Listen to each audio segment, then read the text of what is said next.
Good evening, everybody, and welcome back to another episode of Mighty Misfit Menagerie. Does Rime of the Frostmaiden or... For fun. I definitely switched the order of things already. Sorry, guys. Thank you so much for joining us again tonight. Please, like, subscribe, follow the channel if you're liking what we're doing. We're so excited to put these out every week. It's been such a blast to do so far.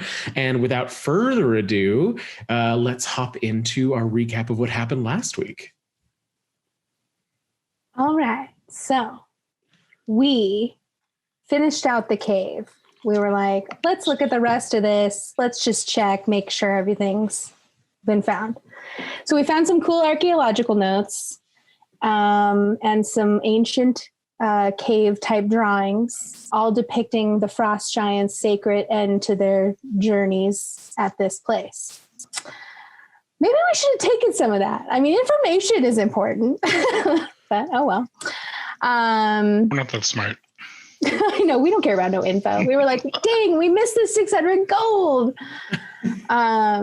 So we were like, let's roll this cauldron back to East Haven. So we did. And then Quill and Finnick were like, okay, we're going to go see the captain. And we're going to be like, we may or may not have a really cool thing that you may or may not want.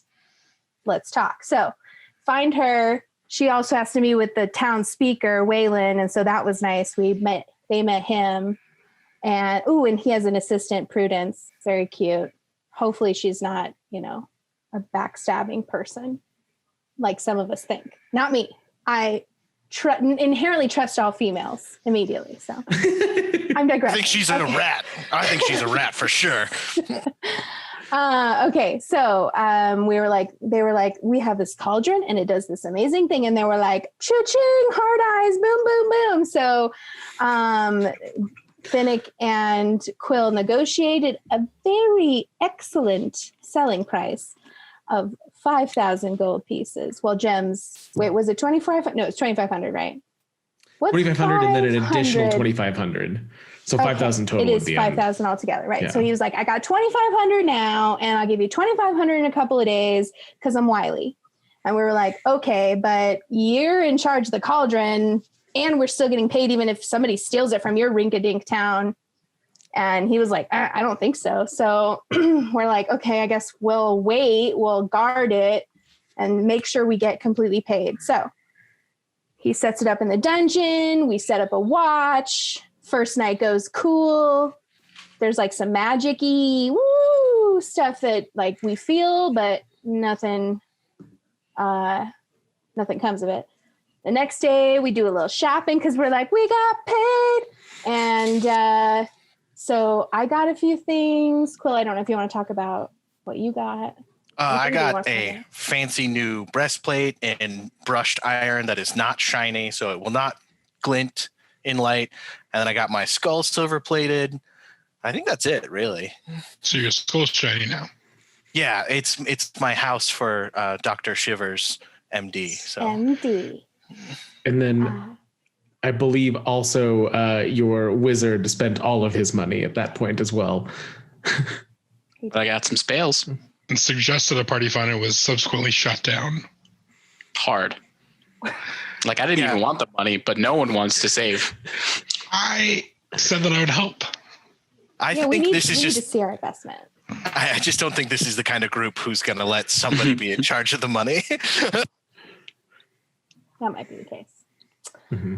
So, it's kind of true to the theming of Frostmaiden, you know what I mean? Like, because it's all about, like, culture. You said in episode 1, it's all about distrust and secrets. Yeah, isolation. Yeah. So then you guys went to your second night of watching it. And we heard a thump.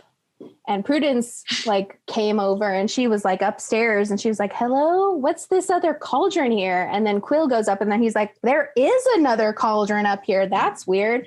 We didn't do that. And then boom, 3 people appear. That she somehow walked right past without seeing or being attacked by them. And that's where we are. Roll initiative. Should have been ready for that one, but I wasn't. Hey, Hank, I think you need to refresh the map.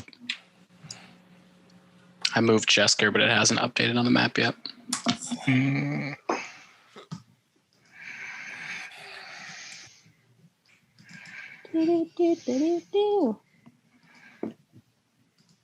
Oh boy, I think I might go first. Oh boy, I think yourself. I think I'm weaning. What'd you get, Altus? 23. Oh, you definitely beat me. I'm at a 17, so. 18. It's better. Even my sister's going before me. Damn. So maybe I'll hold my turn for after you because I don't even know what's going on. I'm not even in the room. So I got a What do we 10. got from our last? Okay, Finnick and Z. Hold on. I'm just saying, if Prudus turns into some kind of hag or 18. demon or something, we're gonna need you down there. So. say that again. I don't trust Prudence at all. I know she's gonna turn into something. No, she's gonna be damsel. Then we're gonna have to protect her. All right, so that's going to bring Altus as the person at the top of the initiative. Go ahead.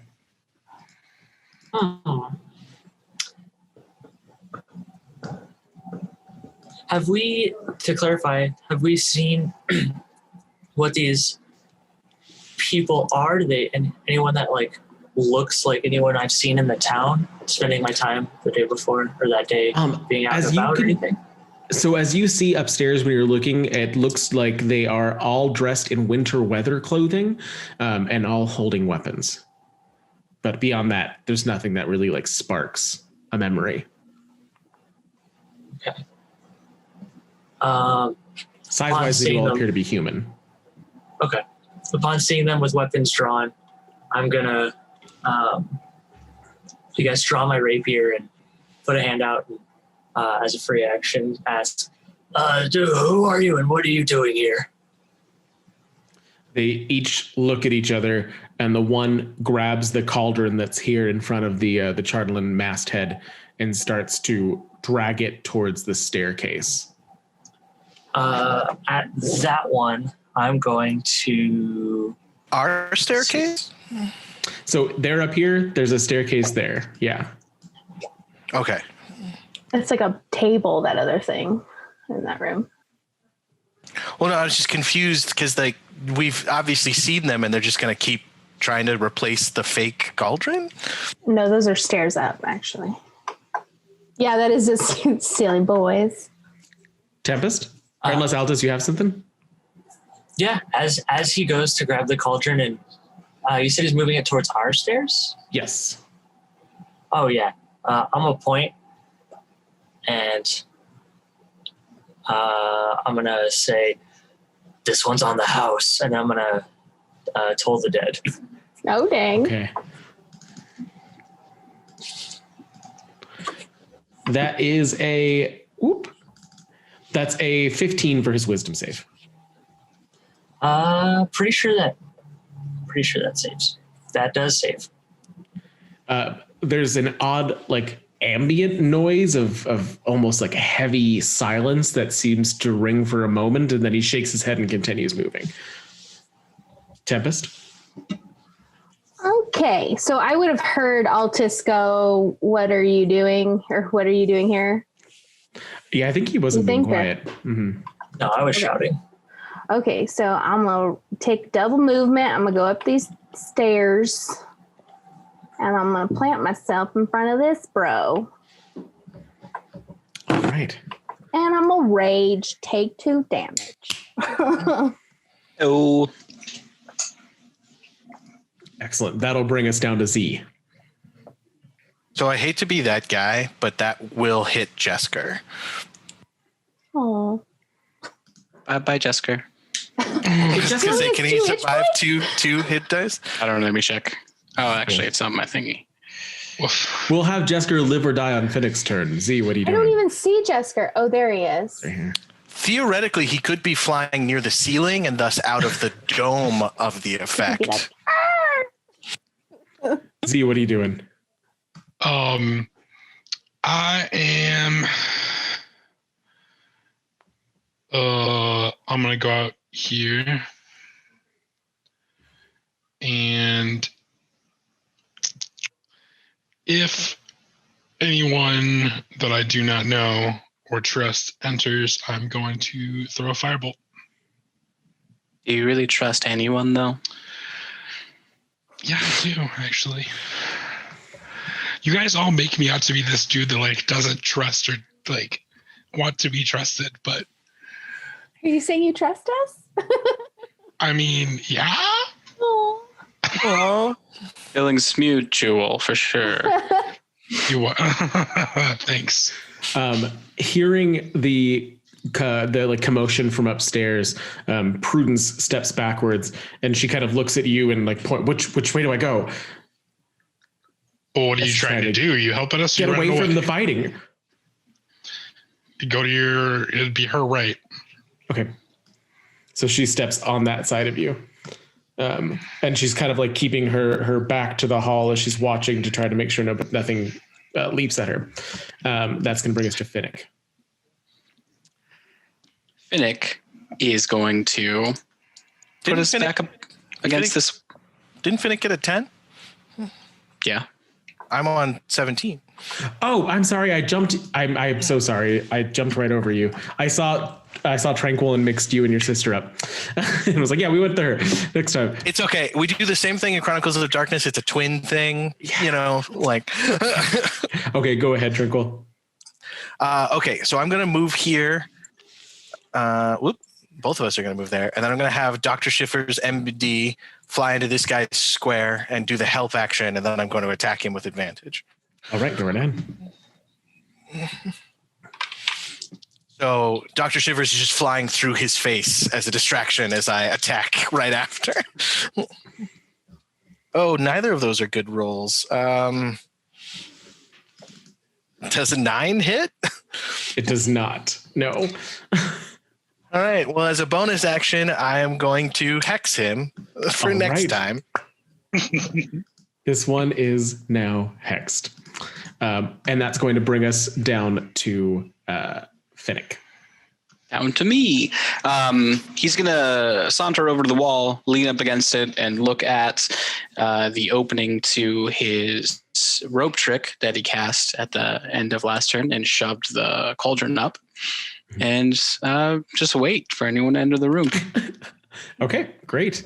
That'll bring us back to our gentleman in arms over here. The thug that you attacked with Shivers is going to, it wants me to grab both of them. I guess he is on him, so I'll move them both forward. So he is going to move forward and try and attack you. That is...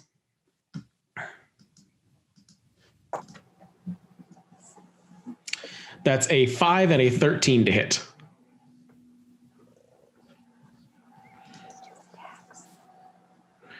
They were muted. Neither will hit. Okay. So he just swings his mace wildly, but the squirrel is still too much in his periphery and he can't focus. These two are both going to try and attack Tempest, and so they will have advantage on that. Flanked.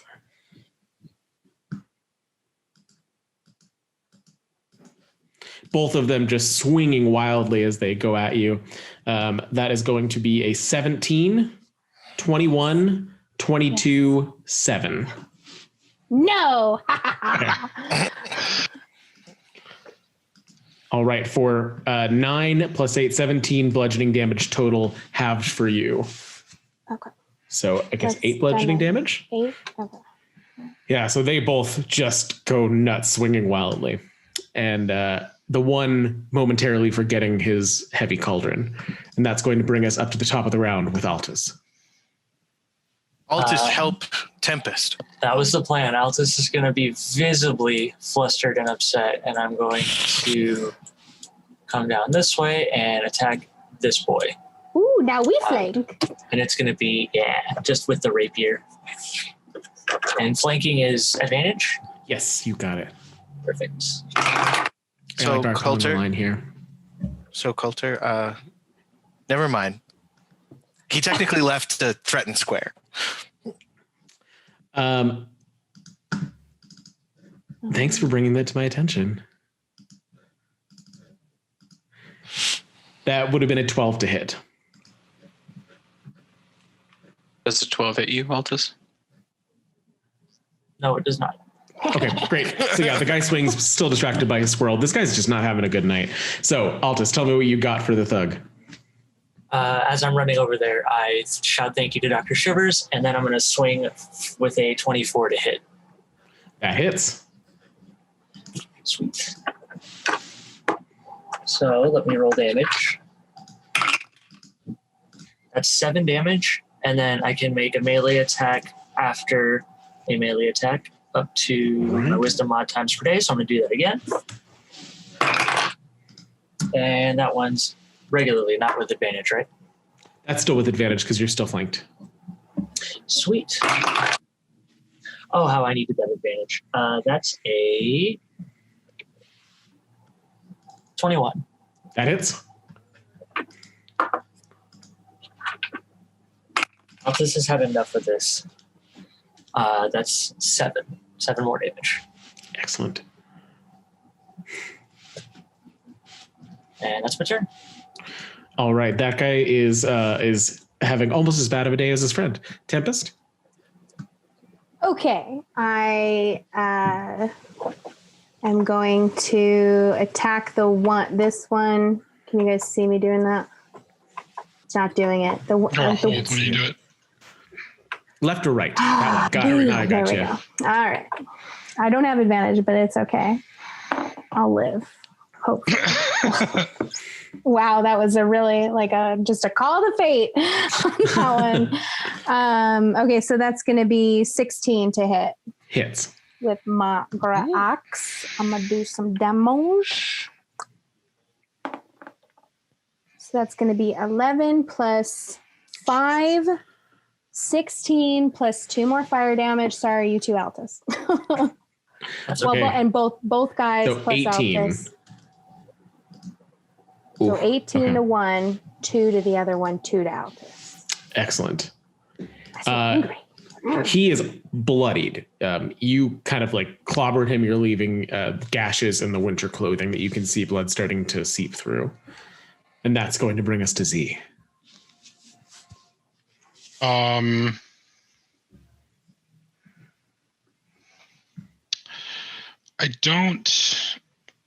don't know. I don't trust this chick either.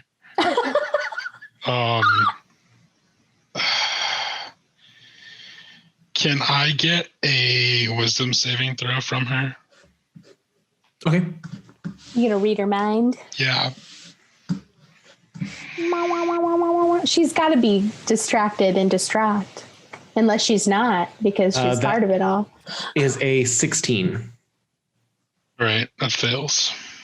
Fails? No, I'm sorry. No, she passes. What I was trying to do failed. So she passes. I do get surface stats though, so if she's actually legitimately scared, I would know. I'd say on the surface, you just get fuck. Excuse me for cursing. That was our one allotted F-bomb right there. That was definitely more than one. Well, he never stopped breathing, so there we go. It's one point. 9. It was technically one word that was not the F word. I mean, Is that, you know what I mean? Yeah, is that your action, Z? Is that your action, Z? Yeah. Yep. All right.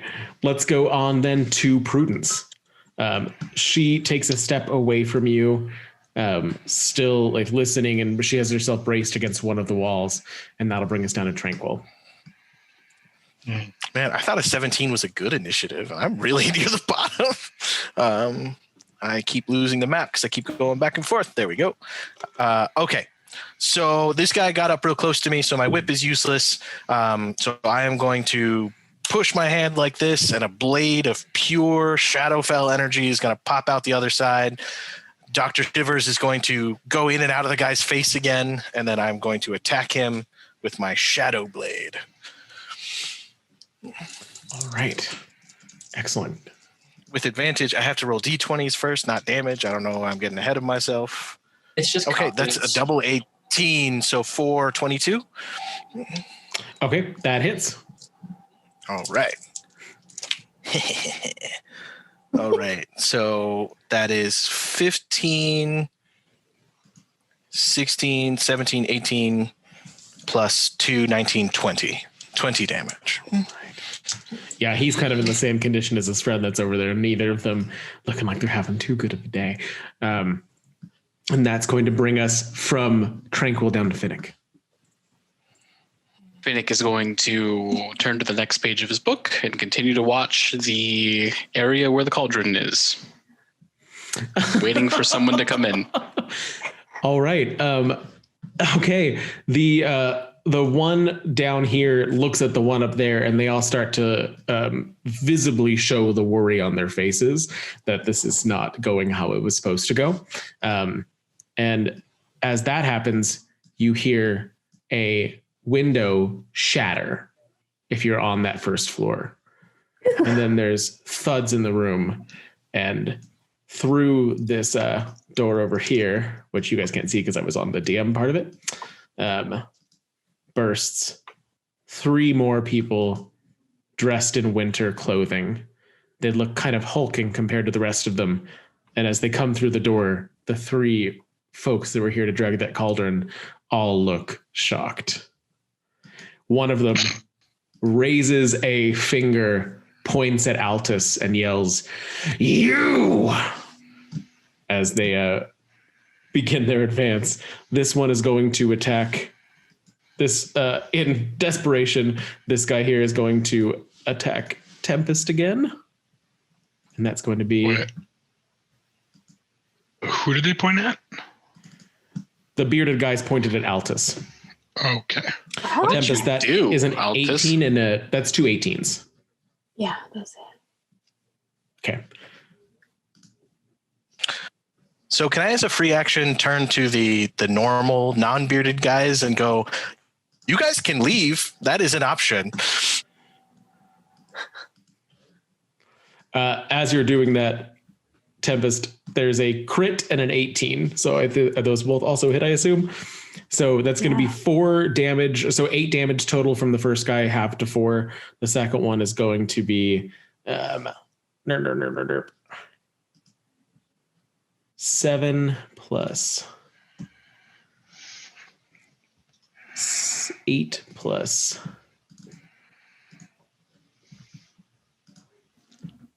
So 20 from the second one. So 4 from the first one, then 20 half to 10, so 14 total after the halves. This one is going to swing at you, unsure of what else to do at this point. Actually, no. This one's going to start moving through his space. That guy's going to swing at him as he does so, as he's terrified. Misses. As he does, though, he knocks the guy's hood back, and underneath the hood is the face of a devil with a beard of flowing, like almost tentacly masks. These 2 are going to start moving around this way, and that will bring us up to Altus at the top of the round.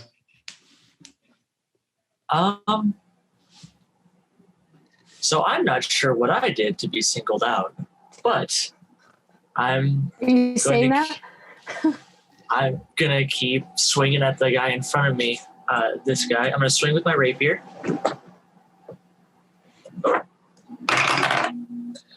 That's a nat 20. Awesome. So max damage plus your roll. Cool.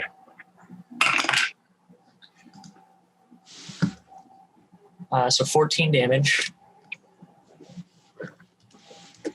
This guy's hanging on by a thread. What are you doing? And then as a bonus action, I want to turn to Tranquil and point and say, what do I want to say? It's going to be something cool. It's not going to be that cool. I'm kind of panicked. It's just going to be a Tranquil, and I'm going to cast Shield of Faith on him. Cast it on my sister. I have the 18. That's fair. You know what? Yeah, I mean, you do what you're gonna do.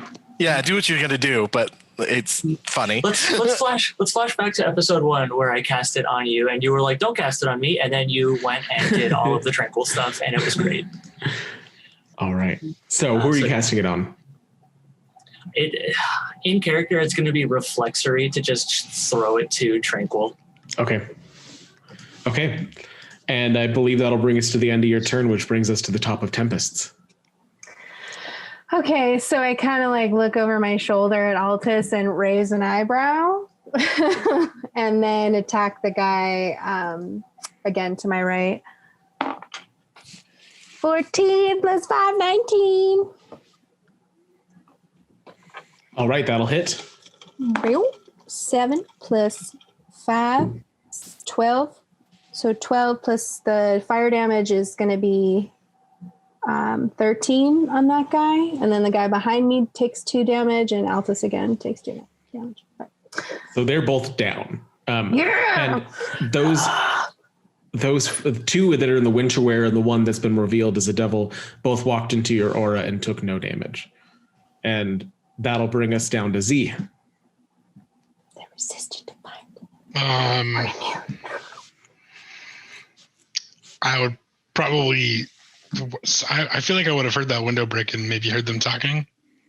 You definitely would have heard the yelled tranquil.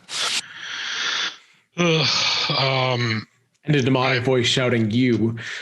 I'd probably call down the hallway to, oh God, what's your name again, Mark? Finnick. I think we got more company. And oh God, I don't know.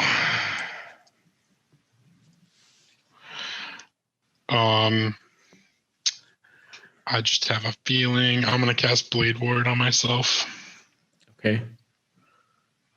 It's my turn. Okay.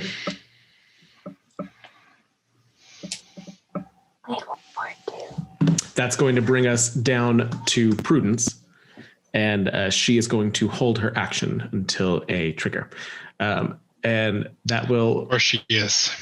That will bring us to Tranquil. All right, I'm gonna yell down, Z, it's getting kind of crowded up here. If one of the wizards could come upstairs, that would be great. And then I'm gonna not a wizard. And I'm gonna move, understanding that that's an attack of opportunity from that guy here. Okay. And then that's 9 from him, so that misses. And then as an action, I'm going to unfurl my wings, which means all of the targets need to make a wisdom save. Okay. And that's including your allies? No, they're out of the range of it. Okay. It's only 10 feet, so.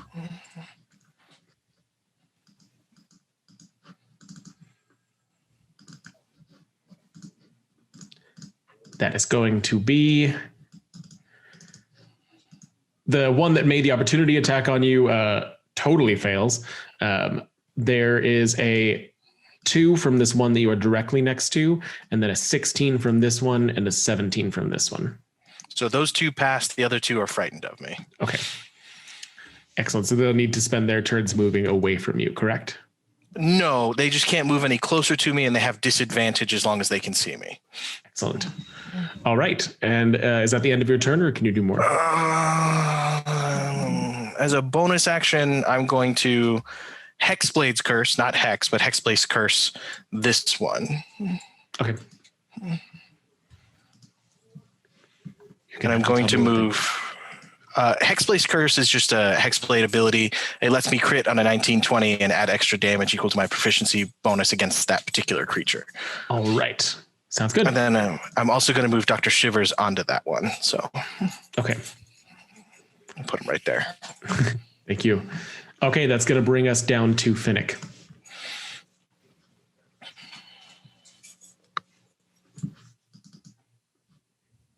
He's going to stay there. Okay. And hold his action again. He's going to hold another spell. Okay, that'll bring us up to your friends upstairs. this one is going to attempt to move towards Altus. So that's an attack of opportunity. This one. Does a 16 hit him? 16 does hit. Okay. It's only the 2d8 though. So 14 plus 2, 16. 16 damage? Yeah. All right. And that is with your Hexblade, correct?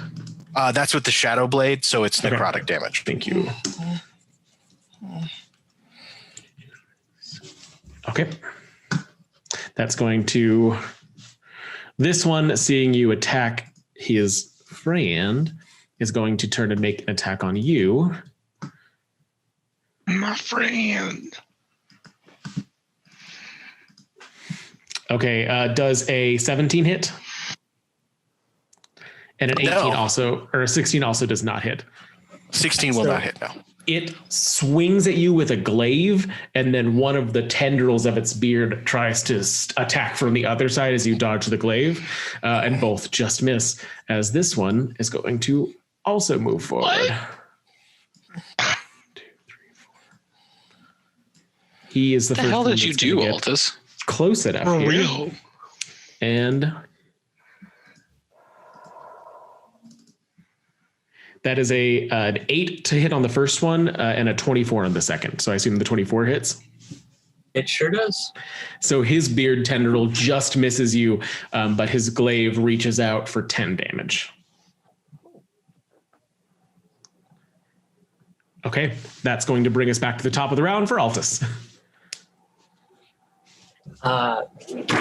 Shaking off the glaive smack,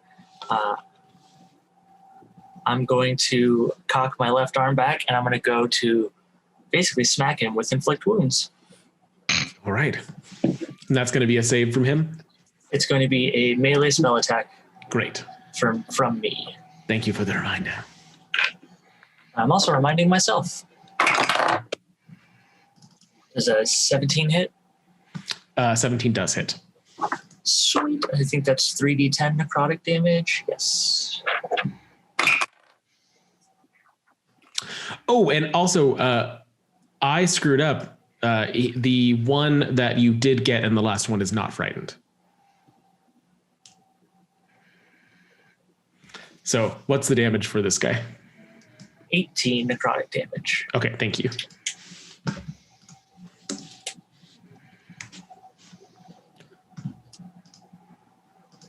I'd like to think I grab some of the tendrils and just release some black into them. Goes up its arm and seeps into the purplish skin as it tears away the winter clothing. That'll bring us down to Tempest. Oh, I'm going to attack that guy now. It's now to my left with advantage. It's going to be a 16 plus 5, 21. And then damage is going to be 9 plus 5, 14. I will not do my aura again right now. Okay, so 14, is that magical or conventional damage? Conventional. It's just my axe. My axe. Thanks. Okay. Thanks, Hank. One moment. Okay, so your axe goes through it, and it doesn't seem to do as much damage as you're used to seeing it do. But it did some. It does damage? some. Yeah, Okay. It does some, but not as much as you're used to seeing. It kind of shakes off as it's like your axe got stuck in its back, and it just shrugs it off and keeps going. And that's going to bring us down to Z. Ooh.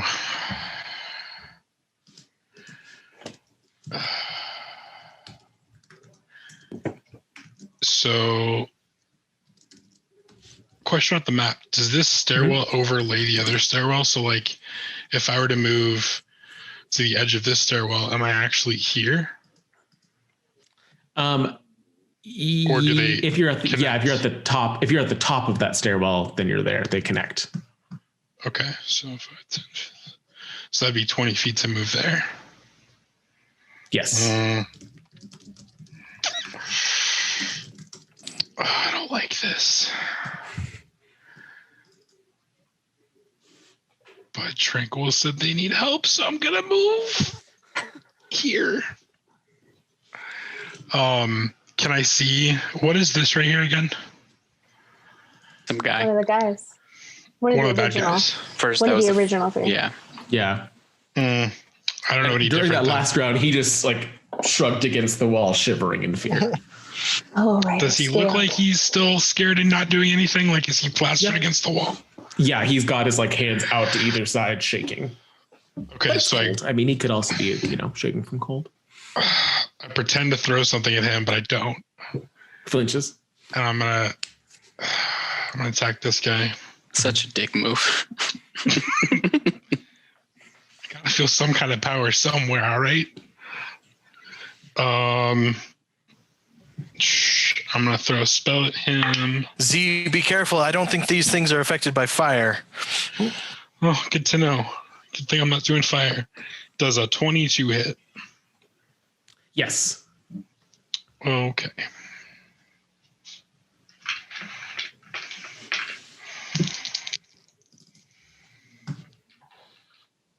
Where's my D6? Sorry. Okay.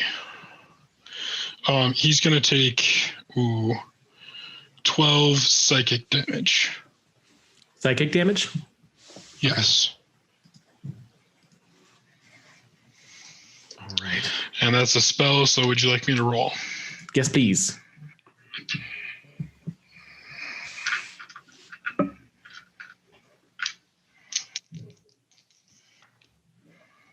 Wait, hold on. I forgot how to do this. D20. So, roll a D20. That's right. Nope, it's a 4. Cool. Awesome. Barely, but still set. And that'll bring us down from Z, and I scrolled down my notes to Prudence.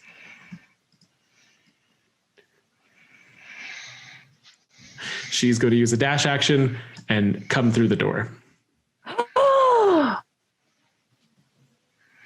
What are she doing?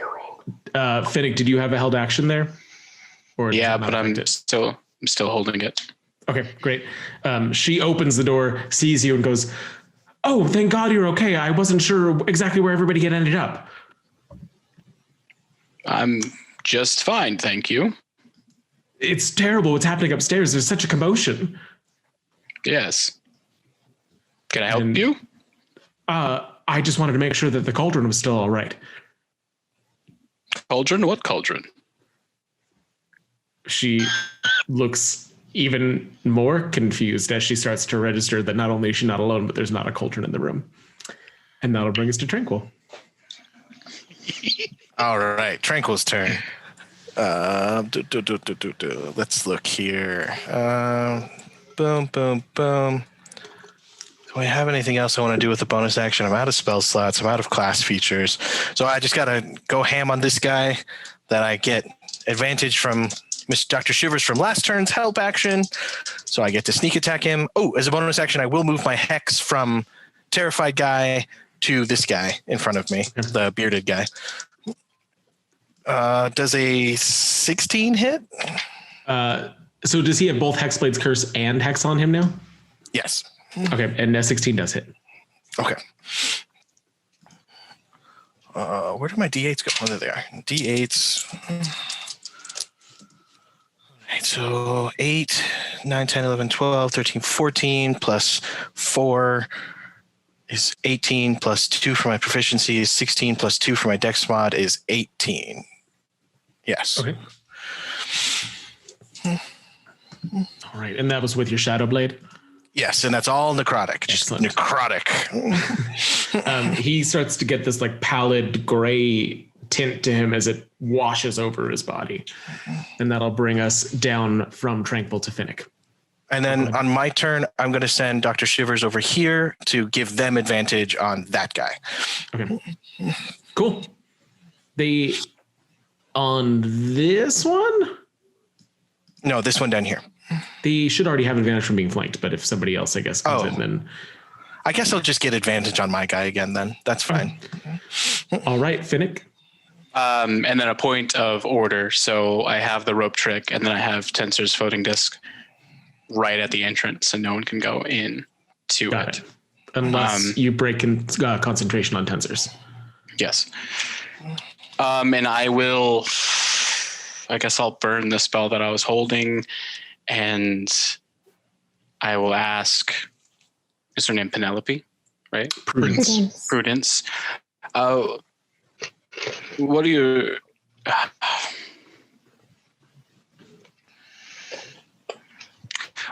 what are your intentions coming into this room? And I'll cast suggestion. Okay. All right, that's a save from her. She rolls a 1 on it, actually. Oh, God. Okay. Oh, shit. Okay. She kind of goes into a monotonous drone and just responds, I'm here to steal the cauldron. It cannot remain in East Haven. It must go where it belongs the most, where power will lie. Oh, well, that's interesting. And that's my turn. And her eyes look like horrified at having said all of that aloud, but there she is suggested. Who's crazy now? Who's crazy? Prudence was what? I tried. The thug is going to turn tail and get out of here. So he ran. If you want an attack of opportunity, Z, he does pass your square. That's the dude that has been cowering. Scared, yeah. I'll flinch at him again, but then don't do anything. Okay. I did tell them they could leave, so it would be screwed up of us to kill him. I didn't know that. You didn't say anything. You didn't say don't touch that guy. I'm not going to touch him, but. Z took his time coming upstairs. He didn't hear it. It's fine. Oh, I'm sorry that I was trying to protect the cauldron too. Well, I'm in a perilous position. More so than Finnick, who's facing off against whatever Prudence is. Okay, so all of the attacks happening here. Altus, you have a 14, a 22, a 21, and a 9. The middle two hit, if that's shocking to anybody. All right. So this first one makes both attacks on you. He misses with his beard, but his glaive does hit you for 9 slashing damage. The second one has the opposite result. His beard hits you, but his glaive does not. His beard doing 12 damage. And I need a... You're down? Okay. That I'm down. I need a con save from you before you go down. Okay. 15? Okay, that's fine. So yeah, you are down, and I'm just dead. I'm not dead and cursed or something. The last one, I have a 14 and a 24 on Tranquil. The 24 hits. Okay, that's going to be a 14 slashing damage as its beard misses you again, but the glaive does hit. 14 slashing? Yes.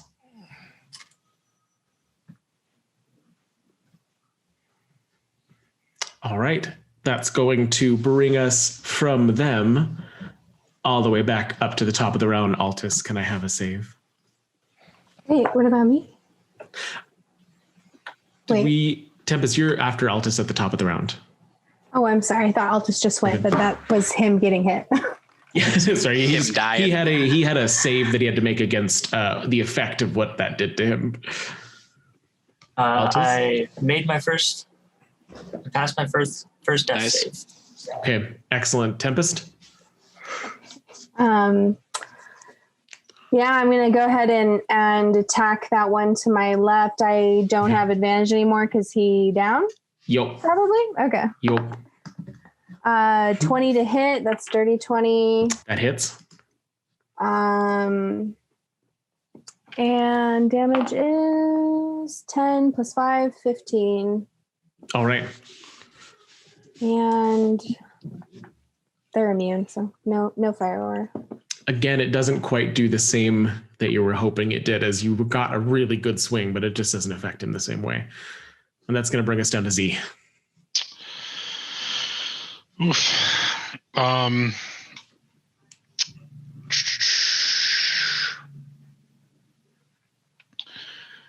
I'm gonna throw. God.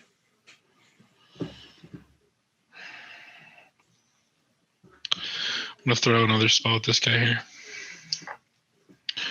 Okay, so first, that's a 9 for my wild magic roll because I'm assuming you want me to roll. Yes. Okay. That's a 16 to hit. That does hit. Okay.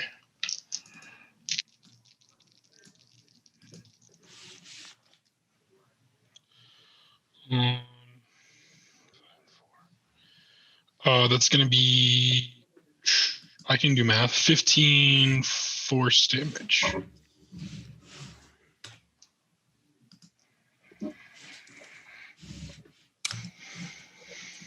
Okay. Excellent. Crap. And then I'm going to move down here and yell to Finnick. How we doing, Finnick? Not good. Well, why? Where's Prudence? She's trying to steal it. Balls. All right, that's where I'm at. Okay, so you used your motion to go back down the stairs. Yep. Got it. Okay. Prudence, seeing that she's now revealed herself, is going to rush at the wizard. And No. she is... Okay, that is going to be...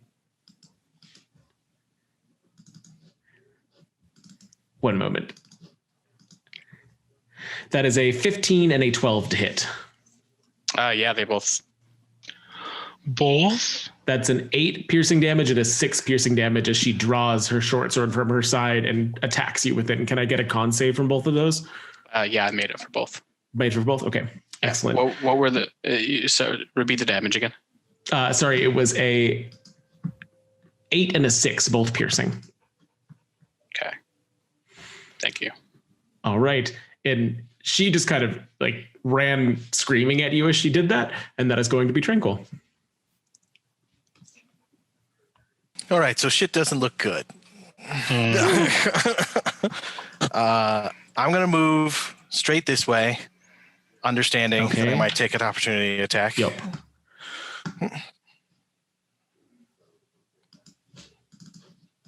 That is an 8 to hit. That will miss. Okay. And thanks to Tasha's new invocations, I'm going to use Investment of the Chain Master to attack with both my Familiar and my Shadow Blade this turn. Well, damn, look at you. Thanks, Tasha. Awesome. Tasha, click Is it okay? over here somewhere. Is it okay to stand over Altus? Yeah, I'll let you do that. Okay, because then I can get advantage. You can share a space with him. Mm-hmm. Okay, so 14 plus 4, 18? 18 to hit. 18 hits. Okay. 8, 9, 10, 16. And then this one, I just get the 4. So 20 plus 2, 22 against this guy. That is down. Okay. As you like bring the weapon through him, he just like dissolves into smoke and air and is just gone. The pile of clothes and weaponry hitting the ground. Then I'm going to just resolve Shiver's attack. I have to look up what he does. Okay. Does a 13 hit? Just exactly. Okay. And then he does, I need a Constitution saving throw. Okay.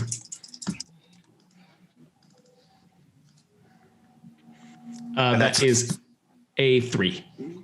Okay. So he takes 13 necrotic damage and his maximum hit dice is reduced by 13. Okay. Wait, and is that a spell effect? It's his life drain ability. Okay. So I don't know. It's a melee spell attack, so it's up to you. But so it is. They have magical resistance. Well, that would work on a saving throw. Second got a 5 anyways. Okay. So, okay. And you said how much damage and his maximum is reduced? 13. Thank you. All right. And then just before I finish up, I'm going to use the last of my little bit of movement to move here so that Tempest can get a flank on her next turn. Okay. That is, so 1, 2, 3, 4, 5, 6, 7. So 35 movement total there. 1, 2, 3, 4, 5, 6. 6. You're right. You got it. Awesome. Finnick? Finnick thought he was super cool and kind of staying there and leaning up against the wall saying, "What are you doing?"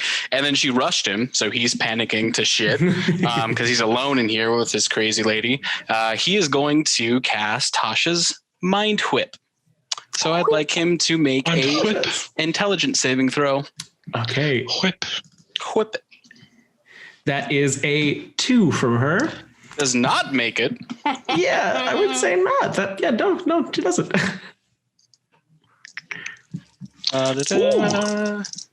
So 3d6. So she takes 13 points of damage.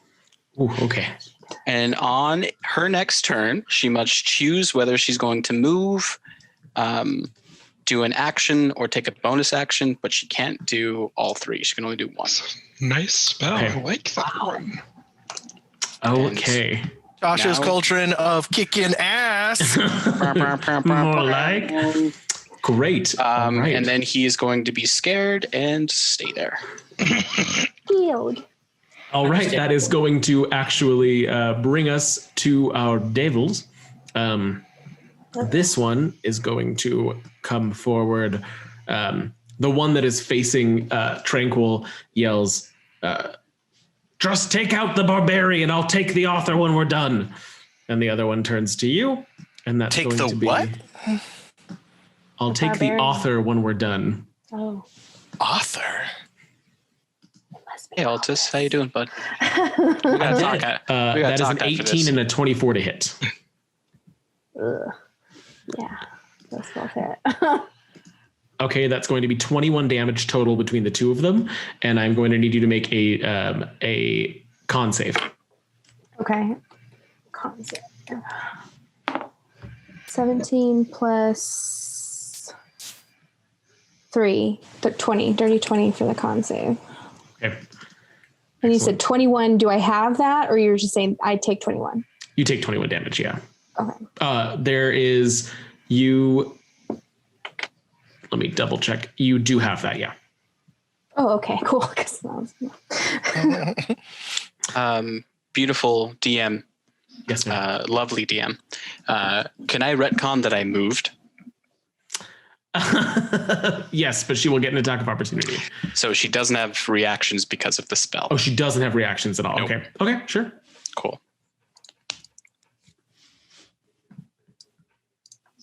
Okay. Oh, gracious and magnanimous Coulter.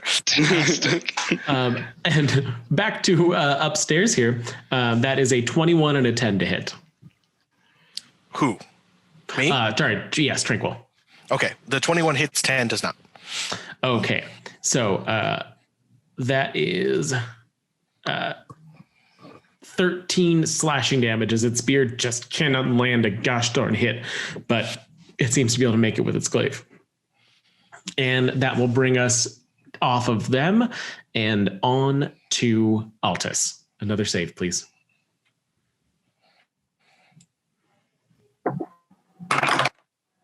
Ooh, that one was a fail. Okay, so we have one success and one fail now. And that's going to bring us to Tempest. Attack the one in front of me with my axe. Right. Ooh, that's going to be an 8. That will not hit. Yeah, it just goes right. He could have dodges back just enough. One of the beard tendrils smacks it out of the way. Okay. And is that all we have from Tempest on that one? Z? That's all. God damn.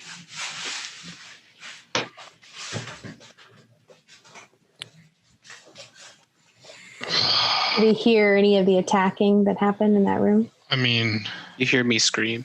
Yeah. Like a little baby. And then a demon yell or a devil yell from upstairs. I'm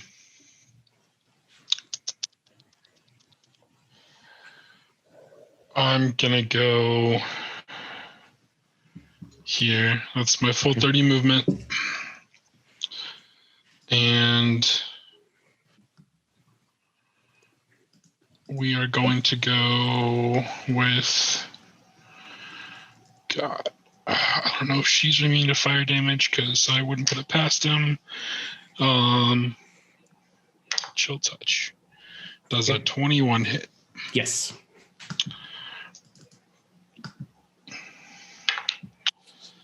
She takes 7 necrotic damage. Okay, she is looking very, very, very rough. All right. Well, good for her.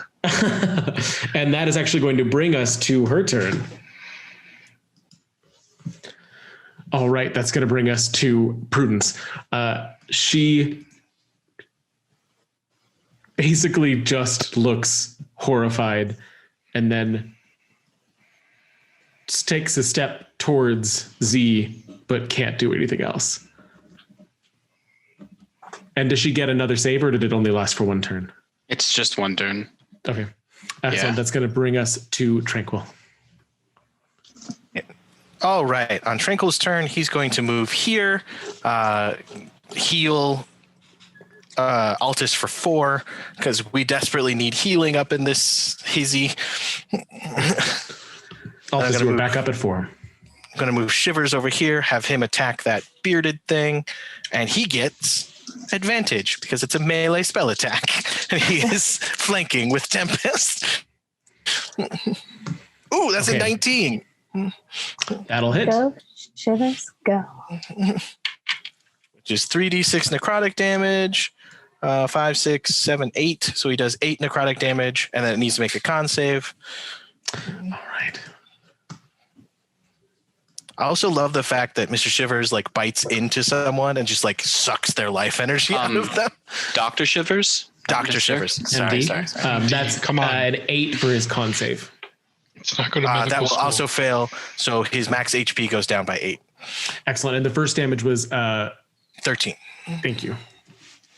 Okay, excellent. Now both of these ones are starting to look rough, and they just look angrier and angrier at every single piece of damage that they take. And it brings us down from Tranquil to Finnick. All right, Finnick is going to look a lot more relaxed since he has a friend in the room with him. He's going to look over to... Oh, a friend now, huh? Well, we have someone else in the room. And he's going to cast Sleep. Okay. Sleep. Ooh. On Z or Prudence? Definitely Z.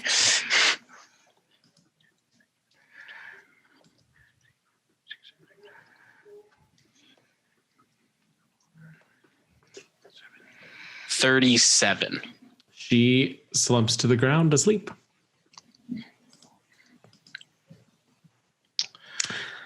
All right. Free action. Is that the end of your turn, Finnick? Do a little bow. I guess I'll walk over towards her and just get out some rope from my bag and I'm going to start tying her up next turn. Excellent. That's going to bring us to our friends upstairs. This one is going to make another 2. I was really hoping that Altus would get a turn before they did. Oops. Still appreciate the sentiment. So Tranquil, that will be 23 and an 11 to hit. 23 will hit. And then I need a con save. Okie dokie. And the glaive misses, but the beard manages to basically stab you in the chest as it does 10 piercing damage. Well, I know you've been waiting to hear this all night, but I failed that con save. Okay, great. Sounds good. You are now poisoned as you feel it seeping into your chest and through your body, through your veins as the blackness goes in and out. And that's going to... How much damage was it? 10 piercing. Oh, just barely. That was 10 piercing total, not 10 added. I know. I'm just at 1 HP, so... Oh, yikes. Okay. And then the next one is going to... That is a 14 and an 11 to hit Tempest. 14 meets it. Okay. I need a con save from you as well, as you take 10 piercing damage. 15. Okay, that is fine. So you just take the 5 damage. And that is going to bring us back to the top of the round with Altus. So question. I'm looking at Prayer of Healing. It says up to 6 creatures of your choice that I can see. Does that count myself? Yes. Yeah. Okay. Unless you can see yourself. Look at your hand while you do it. Oh, yeah. So I'm going to cast Prayer of Healing, and it's going to be myself, Tranquil, and is Tempest. that, how long is the casting time on that? It's 10 minutes. I think that's what Rio's about to say. So yeah, we can't do that in the middle of combat then. Good catch there, Rio. Honestly, a video game taught me that one. I never knew Prayer of Healing worked that way. And then I was playing a video game, and it's like, what do you mean 10 minutes?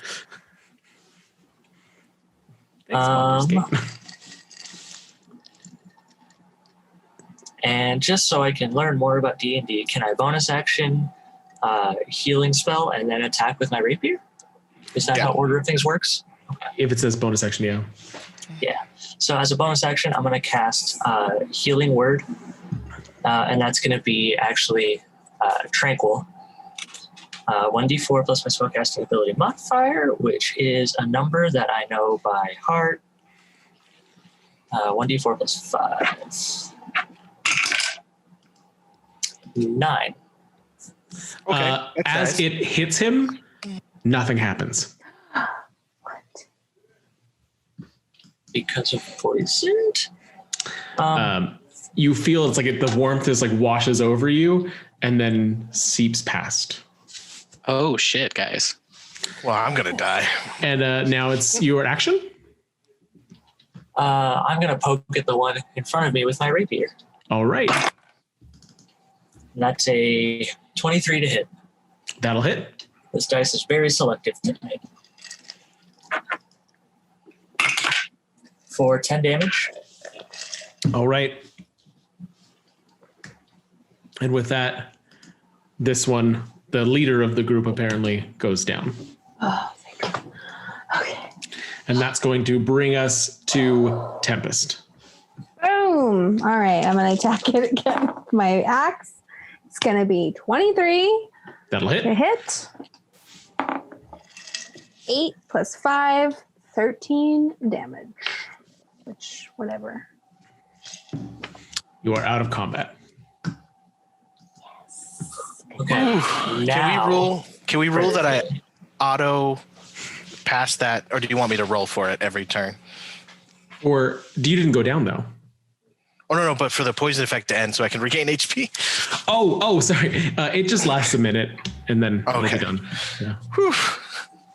I will nonchalantly start tying up the sleeping person while I'm just talking to Z. How's it going up there, Z? Did they take care of it pretty quickly?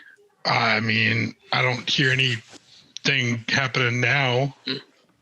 I guess we saw the real fight down here, huh? Yeah, totally. Yeah. Altus, before you cast that spell, we should get down to the others, make sure they're all right. You're right. And I'm going to start limping downstairs. I come tearing down the stairs. Master! What the hell, Quill? I'll pop my head out the door. Are you all right? What the hell happened to you? Did bearded creatures with big spears? Come. Well, she was apparently trying to steal it the whole time, so got her. I high five you. As we go into the room, I'm going to stand in the corner and start my prayer. As the mild-mannered city assistant slumbers. Can I detect magic, see if she's under any kind of spell or besides sleep? Just sleep. That's it. Well, she's not under any kind of compulsion, so they either have something on her or she's been dirty the whole time. She said something about how Cauldron can't be here because it needs to be in the seat of power. So I don't know. Take from that what you will. I imagine we can talk to the speaker and tell him her words, and he might know a little bit more about what's going on. Oh yeah, no, definitely. And also, we can get paid for this cauldron and never have to worry about it again. Yes, I agree. I'm really glad we didn't take this to the tavern. And then my tensors drops, and I guess I'll drop rope trick too. Okay. There is. Can I get what's everybody's passive perception? Oh, can we get prayer of healing off first? Maybe then? Oh yeah, that it doesn't. They can happen subsequently. Okay. What's everybody's passive perception? Everybody heals for 11 too, by the way. 11 is my passive perception. My passive perception is also 11. I'm sorry. How do I figure that out? 10 plus your perception modifier. Oh, God, so easy. Why do I never remember that? It's 10. And I'm where I am on the map. Okay. I didn't go in the room. My passive perception's 22. Well, she went into the room to get healed, and then she went back out. No, so everybody still gets there a little.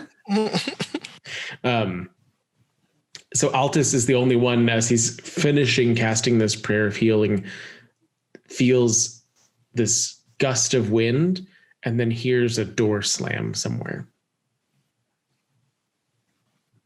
up above where you are. Not in this is an hour later, right, Coulter? No, this is maybe within like 4 or 5 minutes after the battle was concluded, but Altus was the only one that heard it.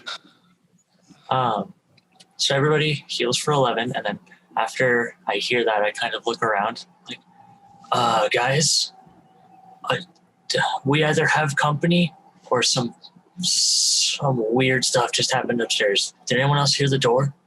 Oh. No.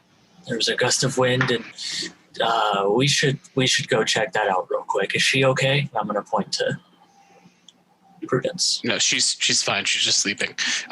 Perhaps we should all just stay in the room and not split up again, since this is obviously what they're after. I vote that we eat small sandwiches and drink tea and ignore everything else. And I slump on the ground. Okay.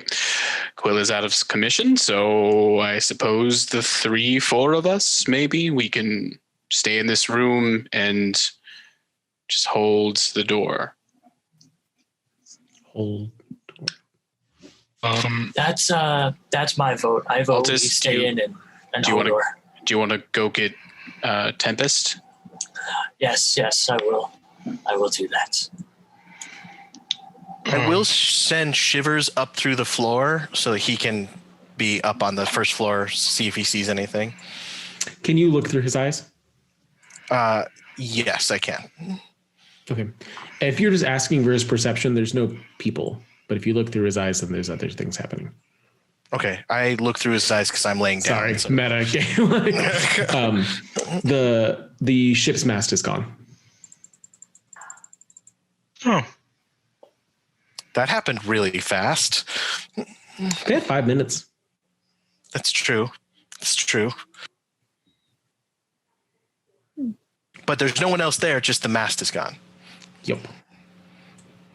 Can he do a quick sweep? He has a 50-foot fly speed, and he can go through walls. Yeah, sure. Does he see anybody? The building itself is empty. There is an axe beak tethered outside the front door that appears to have been left there. Move that up to the token layer. As it goes through, there is the same door that the last person that was the actually humanoid trying to steal the cauldron had left is like swinging. And as he's watching, it does fling open with the wind and slam shut again. Okay, so it was just a door. Well, the mast is gone. Wait, what? The ship's mast is gone. Son of a shit. All right. You mean son of a ship? Not right now, Z. Okay. I can't send Jesker out. Never mind. I will start casting Jesker again. Okay. An hour later. Yes. What is everybody else doing while he's resummoning his familiar? I'm telling Tempest about the gust of wind I heard upstairs and how we're debating what to do. Well, I'll stay here and hold the line if anyone comes down the stairs. If any more of your friends come down the stairs, what was the deal with that? Yes, I'm also curious about that. Author, they said? I am outside the room.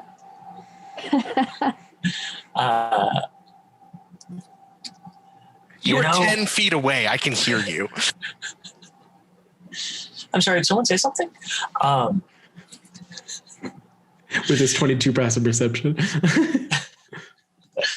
Yeah. I will explain that as soon as we figure out what's going on. That much I promise. All right. Well, can you tell us of any weaknesses? They seemed really tough.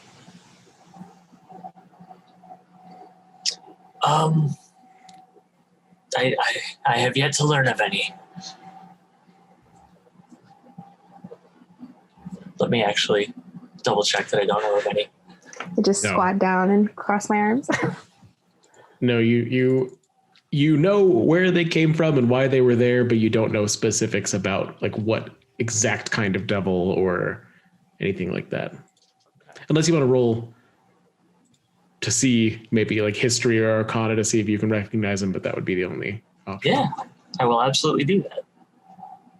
I don't think I know anything about them. Cool. Can any of us do that based on what we saw up there? Yeah, I mean, I would say either history or arcana to recognize them. I'll give you either. 19. Arcana. Okay. Anybody else? Cool. I'm from Luskin. I don't read books. Okay. I didn't see him, so I don't know. They are bearded devils, servants of Asmodeus. So dear old granddad sent a bunch of devils after Altus? Okay. Wait. Pry, well, what's all this about? So you fought devils up there? Yes, 3 of them. They were very scary and cut me many times. One with its face. That's frightening. And they want you, Altus? They seemed very intent on the author who seemed to be Altus.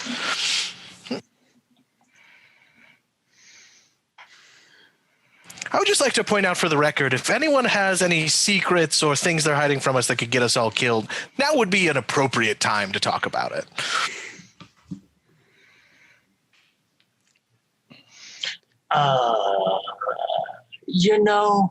Do you all remember, and I'm going to kind of move over to Finnick. Finnick, do you remember me telling you that I'm new to this direction in life? Yes, we can all tell as well. That stings, but we won't get into that. I mean, you're about as holy as some cheese, that's for sure.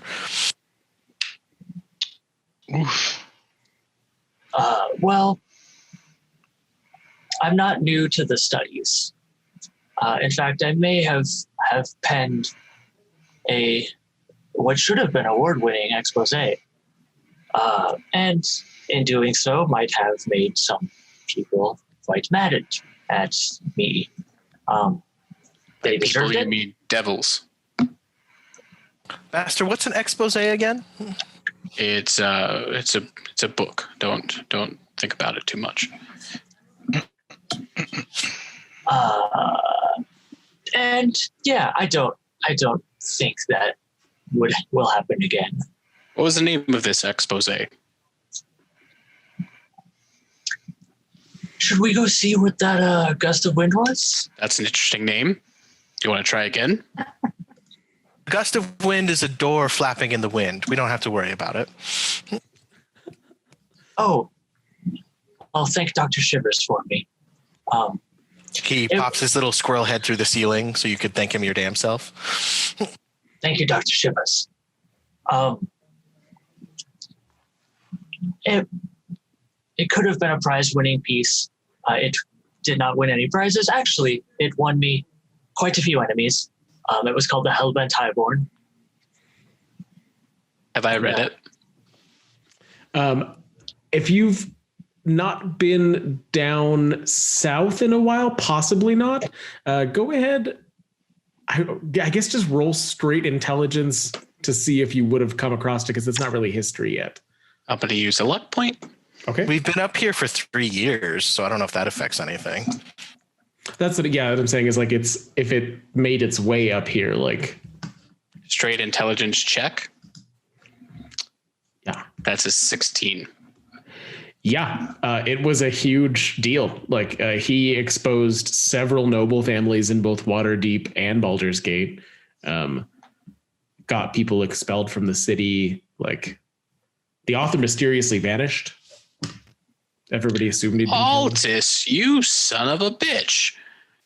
That was a pretty good piece. I mean, the prose were a little sloppy, and you need to follow. But either way, it was fantastic. I heard about the outcry from it.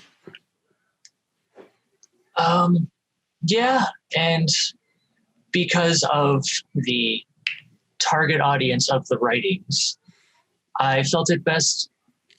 I felt it best to maybe take some shelter elsewhere. But the world needed to know that they were devil worshippers. They worshipped Asmodeus and fronted as holy men. Well, I mean, that's definitely something you should have told us, seeing as you're now being hunted by those devil worshippers. But I did not know. Thank you. I did not know they could track me this far north. I would just like to north has a trail of red, it seems. I would just like to point out, Master, that you've mentioned this Omi talk a couple times. Are they going to try and kill us? God, I hope not, because it'd be very easy for her. Well, luckily, I have no skeletons in my closet. I am just a lowly Azamar ex-tiefling from Luskin, so no one is trying to kill me whatsoever. Well, I mean, you're not the nicest, Quill. Sorry to say. So you probably made some enemies along the way. I can't think of a single person. I'm incredibly charming. Okay. Did Tempest pat you on the head. Hear my admission? I was not in the room, but if I could hear from where I'm at, then I would have leave heard the door open. Okay.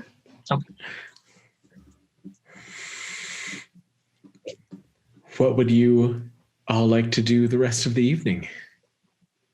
You still got, I would say, another 3 or so hours before they're going to be opening Town Hall again. I would definitely like to take a nap.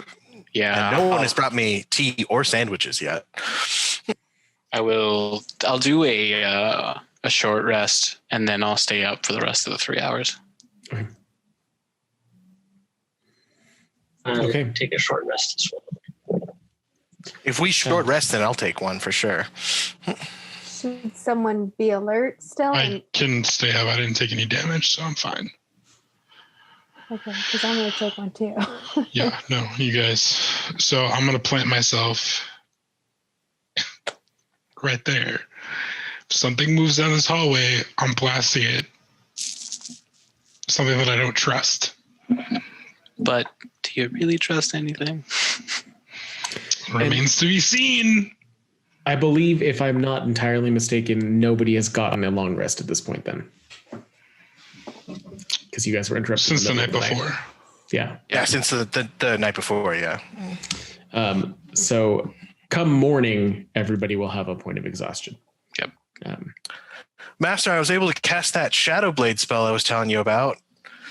Didn't see it, doesn't count, but I'm proud of you. Did you cast it the correct way? Honestly, I kind of just willed it into existence. All right. Well, you'll have to show me.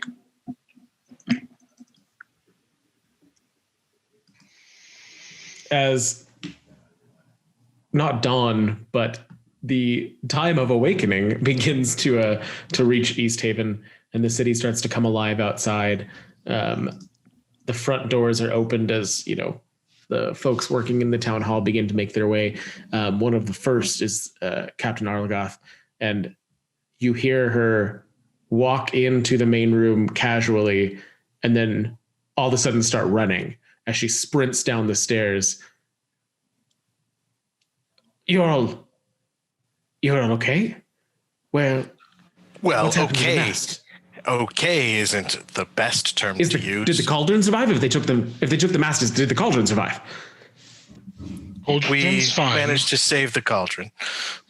Despite some of the baggage and all kind of lift up. I keep wanting to call her Penelope. What is her name? Prudence. I'll lift up Prudence. Seems that she was trying to steal it with a few of her colleagues and take it to a better seat of power. I believe that's what you said, correct? And you guys never tried to question her, right? I guess not. We didn't say it, so I guess not. Prudence, is this true? You tried to steal the cauldron? And she kind of just looks down somewhere between anger and shame. And the captain, you see kind of fire light in her eyes as the fury of having been betrayed hits her. And she says, deal with this one when we're done concluding our business. I tossed Captain Allergoff one of my daggers. I was like, take care of it now if you need to. No, justice will be done.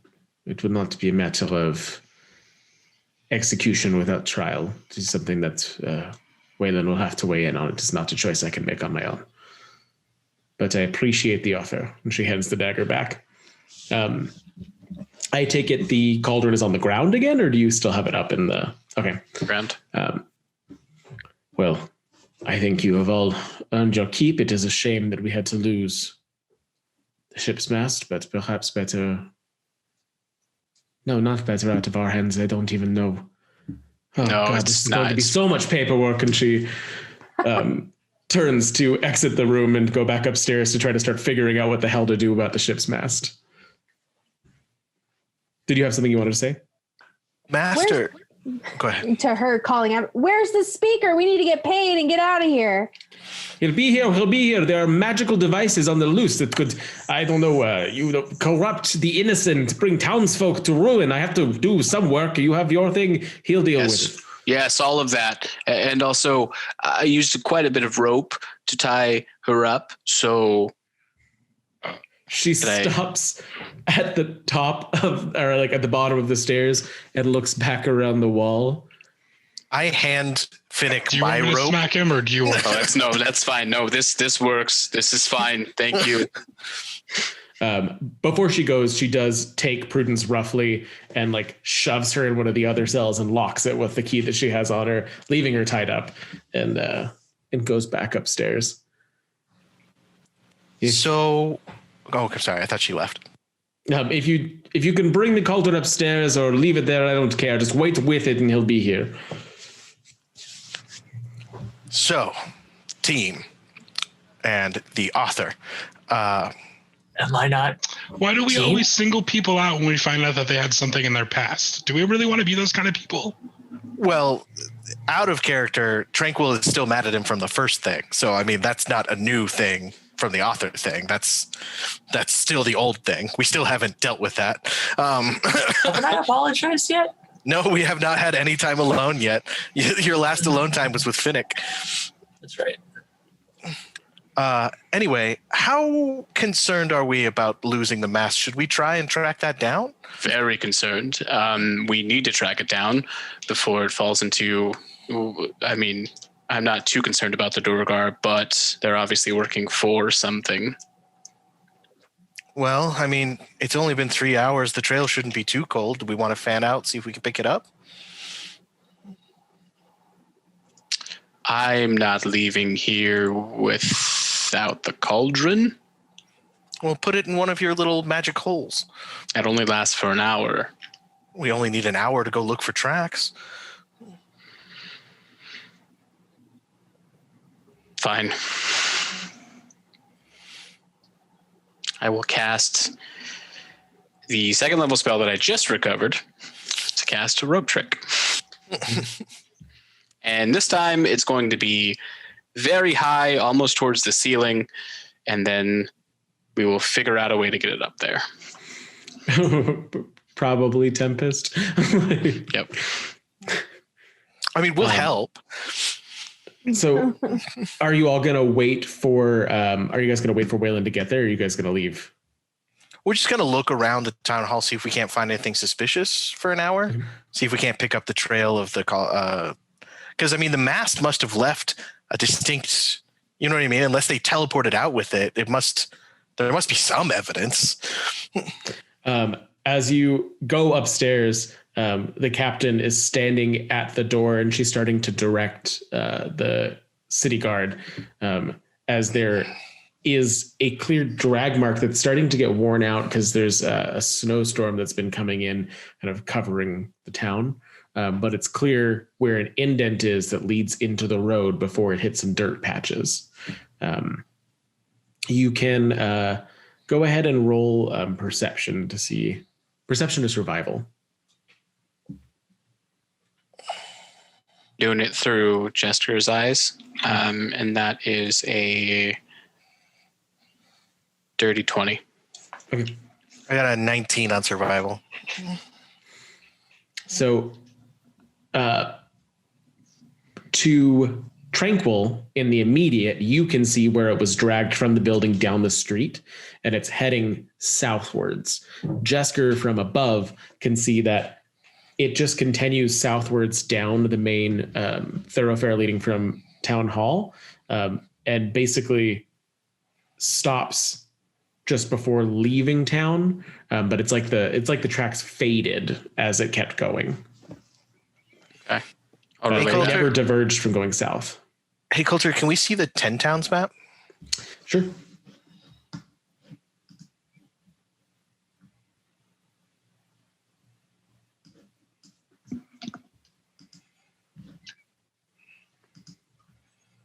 So it went south of East Haven? Mm-hmm.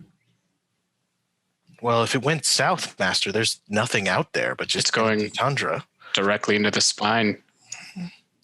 Where was that goblin enclave that we were told about, or that we found out about? Do we know what general direction we think that was? Well, we encountered the goblins here, and they were heading south as well. Right. Yeah. And so, I mean, could they be related? Could this goblin cult be working with dwarves? I mean, I guess anything is possible with the shards. Can I pull out that map that we found? Where was the other Durgar stronghold? The other Durgar stronghold was, if you look at the map,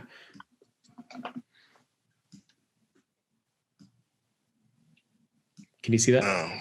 Yeah. South. So they must be taking it to that stronghold. All right. Well, we lucked out, and the last Durgar stronghold we went against had a skeleton crew. I think this is above our pay grade. Right? I mean, who else in 10 towns can do it? I don't know. There must, I mean, should we go and visit the dwarves? Wouldn't that be something they would be more concerned about? Perhaps. I know that we need to act quickly, and maybe we can sell them the armor, and while we're selling them the armor, we can talk about it and see if we can get their aid. Hopefully bringing back their dead gives us some kind of respect in their eyes. Well, we should talk to Helene. Yes. Maybe see if our dwarven friends are still in Bryn, Shander. I doubt it, but maybe. They had all that iron. Maybe they stayed around to forge it and sell it in Bryn, Shander. Anyway, we should head back before your rope trick wears off. Yes. I will also interject that I came from somewhere in the spine as well. Do you know where? Not exactly, but I still don't know if my hosts, guests, or whatever, if they any of them survived. I mean, I guess it is possible that the shard has taken them, or maybe they're seeing if they could find a use for it. Is the shard really that powerful, Master? I mean, yes, it is. How come all of East Haven isn't under its sway then? I don't know, because they haven't touched it. They haven't directly communed with whatever force is behind it, but it is a force to be reckoned with, one that needs to be taken care of. But Finnick, I gotta say, I'm with Tranquil. I don't see the immediate danger. Whoa. I didn't say immediate danger wasn't a problem. I just think that we can't handle this. I misunderstood. Oh, I see what you're saying. The immediate danger of the stone itself. Well, if anyone is collecting this much stone, I mean, what could they do with a large mass of it? What could be manipulated? They do with a large mass of it? Like, did we ever determine what exactly the crystal does? I know that from that sheet, like, magic can be stored inside of it, right? One, and then, like, if it's broken, it goes off. Also, there's some kind of demonic force behind it that manipulates whoever's touching it for long periods of time. So if they're using it to store magic, that could be bad. We haven't come across any Drugar spellcasters yet, just warriors. Doesn't mean they don't exist. True. Well, let's get our money. Let's go back to Bryn Shander and talk to Helene and see what our options are. Okay. Agreed. Okay.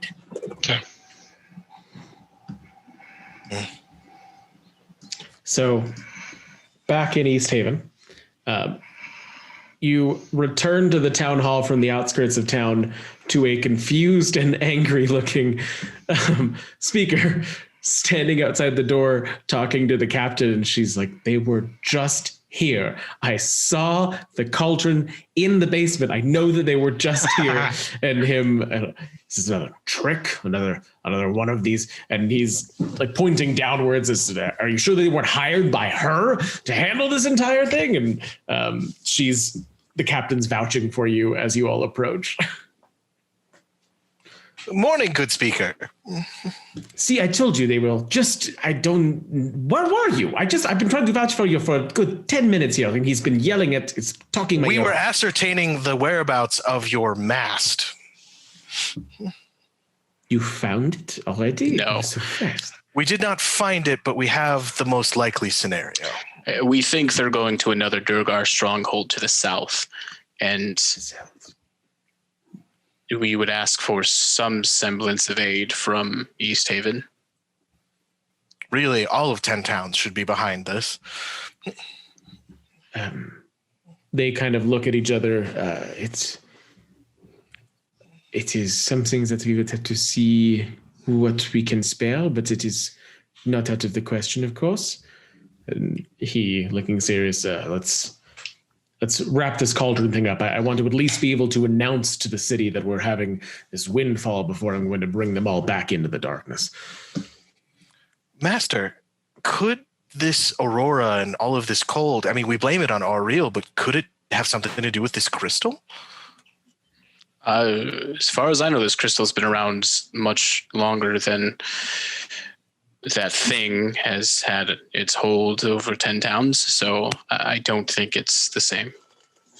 I'm just saying that building strongholds, even for dwarves, the timeline kind of matches up. I mean, I suppose it's a possibility. I'll put 2 gold on it. I just like slip him 2 gold. You're on. If you could just show me where you put the thing, and join me in my office, and I'll get you your payment. Oh, it's still in the room that we left. The room was empty. No, Is it it's not there. Just somebody snuck in and stole it? Oh, we must rush down there and look for clues. Both of them are looking. All right, Freddie, calm down. Not amused. I roll my eyes. Turn and walk I don't down. try to hide it. Before we get there, I'll drop rope trick. Okay. Tranquil dramatically runs into the room, throwing the door open. It's right there. Dropping rope trick does cause a loud clang as it falls from high up and hits the ground, causing a dent in the bottom, but it still works. They give you your payment, I mean, without any sort of qualms, and they bring it upstairs and chain it down in the front room of the East Haven Town Hall to kind of be a showpiece as he makes an announcement to the entire city. It takes them a little bit to get people together. At the end of the day, it is thanks to this group of heroes that we will be able to feed East Haven for years to come. And he takes the huge sack of gems and, gives a big grin and has a show of handing them over. I'll take it from Quill and check inside to make sure they're all there. And Are they all there? Not in front of the crowd. No. they are planning to help us secure the missing Shardolin mast that was stolen from Town Hall by nefarious sources. So as soon as we have an update on that, a festival will be held to commemorate the saving of 10 towns by East Haven. And they all, go up into a chair, knowing East Haven's the best of the 10 towns.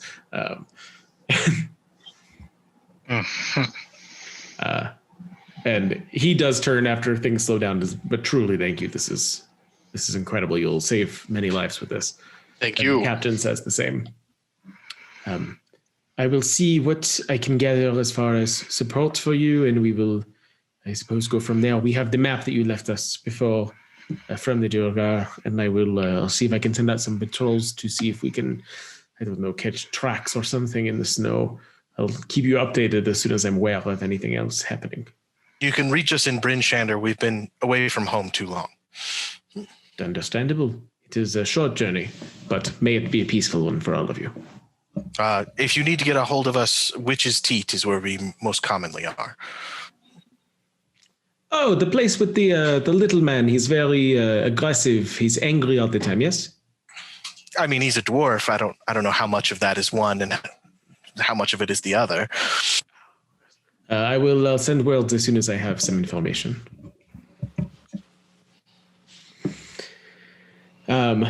You're leaving East Haven at that point? With my new puppies. As you head out of town, most of it is about as it was before. He waited till first light, so you are leaving the town during the day now as the snow subsided shortly after the light picked up. The furrier shop is closed, but the armory is still open. And it is a fairly uneventful trip back to Bryn, Shander. I believe with your dog sled from here, it's only an hour to get between the two of them. And with a clear sky traveling during the day, it is 4 hours. Never mind. It's quite a little bit of a ways. So yeah, you don't get there until just the sunset, as it were, twilight set, coming into the city around 2:00 in the afternoon. And I'll move you over there. Returning to the Witch's Teat, Tormund doesn't even look up as you come in. We've only been gone like a week. You left him alone to run the establishment for a whole week. Didn't say anything about when I'd be back. Really didn't. And he did great. Okay, I think it is still standing. Hlyn looks much more excited to see all of you. Please. Oh God, I haven't done her in a while.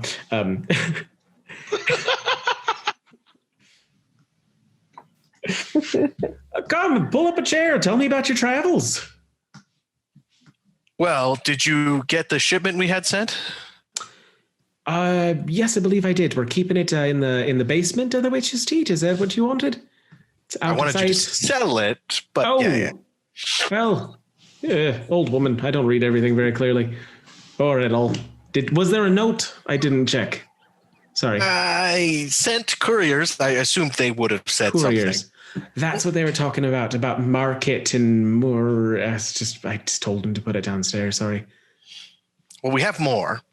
Oh, you're ready for more? More quests? Yes, I have had some more news. What I've been waiting for you to get. No, we have more armor. You have more armor? Is that what the piles were? Covered with a sheet? Yes. Did you not look? I put it in the base. Well, I had them put it in the basement. I'm an old woman. I'm not going to lift it on my own.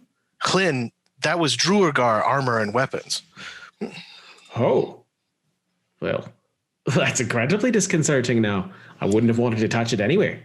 I roll my eyes and roll out my map and showing her all the Druagar stuff and just be like, we need to talk. She leans over to Tormund and just goes, explains the smell. Talk, all right. And she looks at the map with you. The door opening as she does. Hlyn, are they here? And the person stops as they see you, as they're starting to pull back their winter gear. There's a man and a woman. One in their, the woman's early 30s, the man's more mid-late 30s. Are these the ones you told us about that you think might be able to help us? And as the one says that, the woman touches her temple in obvious pain as she kind of crumples to her knees on the floor, and he puts his arm around her to try to comfort her. I'm so sorry. The attacks have not left either of us alone for more than a day or two. Attacks? I'll cast Tech Magic. Are you sure you want to use the spell slot? Yep. So there is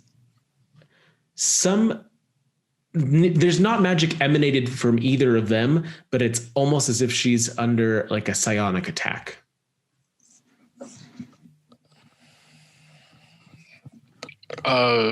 Please, come. And I'll go over and I'll help her up from the grounds and bring her over to our table. What's going on? What do you need our help with? She's trying to still collect herself as Hlyn gets a tankard of water and brings it over to her. I'm sorry, dears, there might be something more pressing. I'm not sure if they're going to be able to help you or not. The man responds, it more pressing. We've been in anguish for a week. There's more of us. It's not just the two of us. There's four of us, and we traveled from all around 10 towns to get help from you, and you can't help us now? I kind of lean in and I'm like, what troubles you? Do tell. You seem to be in incredible amounts of pain. She sits up more and tries to speak, but isn't able to collect herself enough to do so. And he continues, we've been drawn together by these. It seems to be, I don't know, some sort of message or signal. It hits one of us at a time. When we left the house, Nars was the one that was in the state Casca is now. It means that once she's done, Veta will be next, and then me. Z. Yeah, I was going to say, can I attempt detect thoughts on her? Sure. She can't withstand you at all at this point, so you can hit it directly. You can hear her trying to read something in just the faintest whispers of deep speech. And that's what it seems like. She's trying to understand what it says, and she just can't. Is she saying it? She hasn't, but you can read it in her brain because her brain is acting as a receptor, is how I'm. Because I speak deep speech. Nice. It's a distress signal. Oh, what does it say? Searching for additional landing space, crashed in mountain, coordinate following.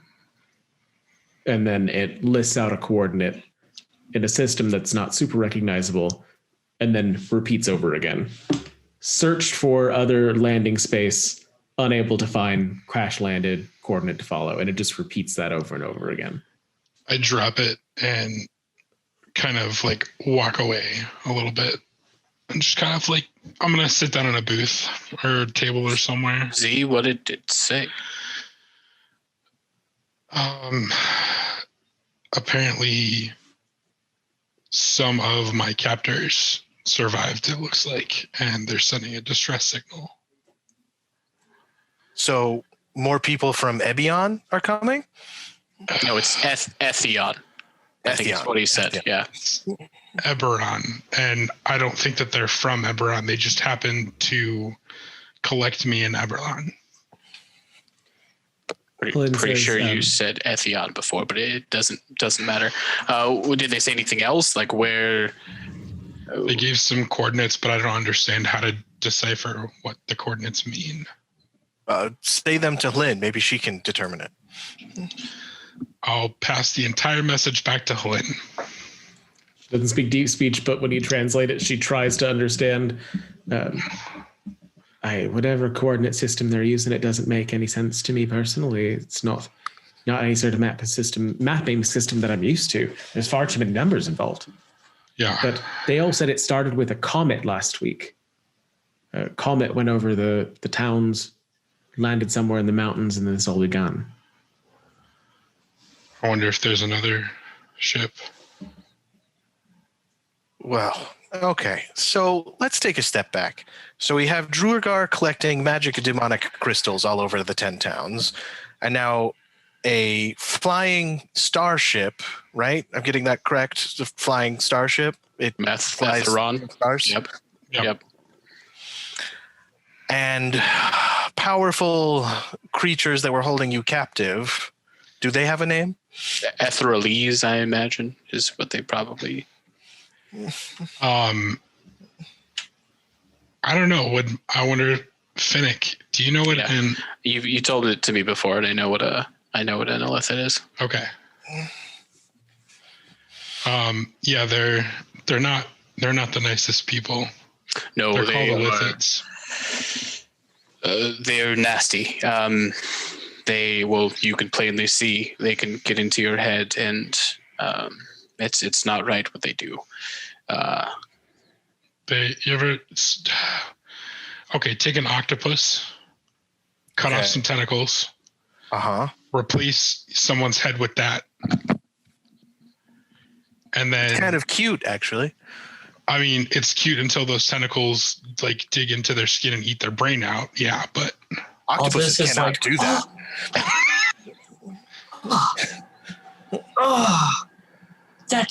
That can't be. Z, really? Yes, use your way. I don't necessarily ever want to everybody see them again. Tranquil, who doesn't usually drink, nods that he also needs a drink. Yeah.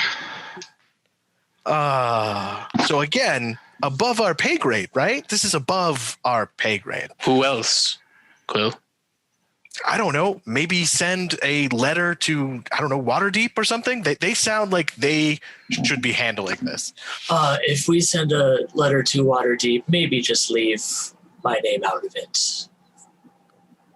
Okay, we're not even touching that right now.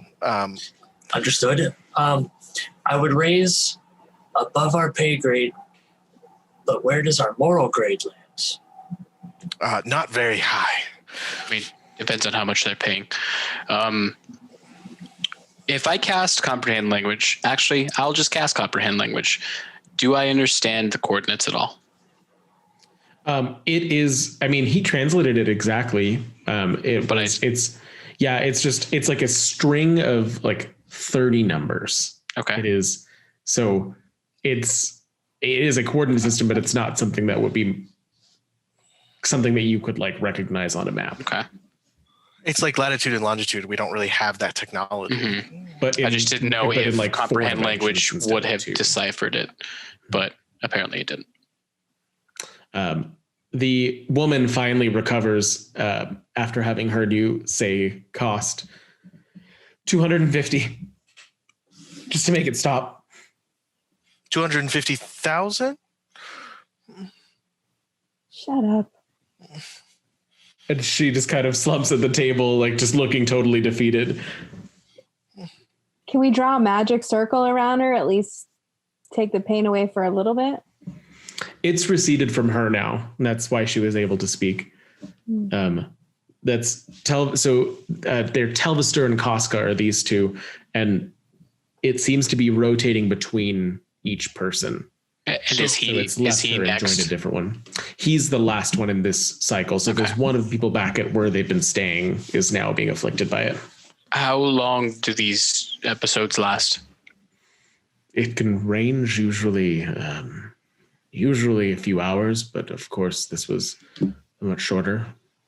Hopefully, I don't know, maybe they're getting shorter. It's just hard to tell. They're so erratic. Do we know, did we establish why we think this is happening to them? Were they out in the tundra at some point? I know that they said there was a comet involved, but. None of them know. Casca, she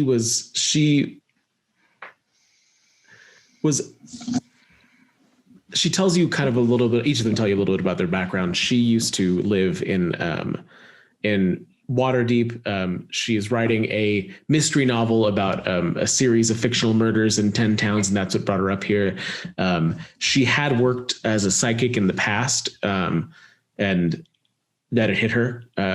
Telvister is from Neverwinter, from a well-off noble family. He was just trying to get out, so was just kind of like looking to like escape responsibilities or dealing with the world coming up here.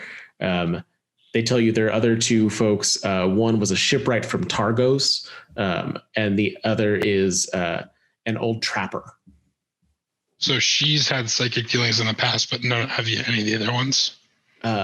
Nars has said that he's like felt presences and seen things, but doesn't really have a word for it. Veta and Telvister don't know.